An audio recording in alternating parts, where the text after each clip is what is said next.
Sol Sidibe, centre midfielder. So the first camp was Verona. The first day when we arrived, like, we trained, obviously it was hot.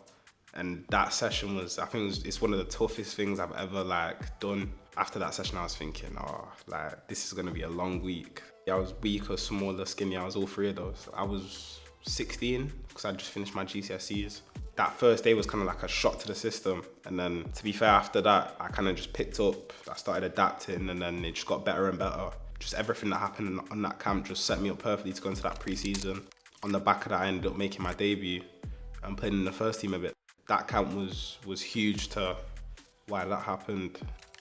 Every year so far that we've done these camps, it's set us all up perfectly going into pre-season to be in like a peak position, a fitness, mindset, like knowing what the season to come has to hold pretty much. Aside from being a footballer, Sol has this thing within him that you just like him. He's a great human being, and first and foremost, I think that counts for a lot, because then you want to help him. When I'm doing the job that I'm doing, I always, and so does Pete, we always give everything. When you meet someone as great as Sol, you feel like, you're really rooting for him. I love Soli because, when he play, he reminds me some players who I trained already, like Tchouaméni, these kind of players. They have charm in the way they play, You have the vision, you have the technically, you have the right tempo. This is good quality for what he play on the position he play, 6 or 8, Just by doing 10 days in a camp here where we're all together working hard, it can go a long way. Q made his debut.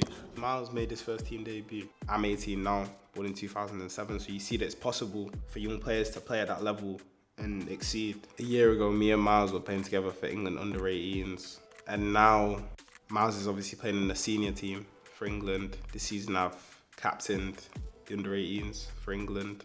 Even after playing with him, seeing him play, and even when we're training here, to be honest, he looks at me and sees that I can get to a high level. There's even certain things where I help him, do you know what I mean? So we kind of feed off each other and help each other. My goals for next season are to make more first team appearances than I did last season. Being an established first team player, because I think this season, obviously I was in the first team dressing room, I was with the first team, but I still think that there's a lot more room for me to grow as a first team player and add to a successful season.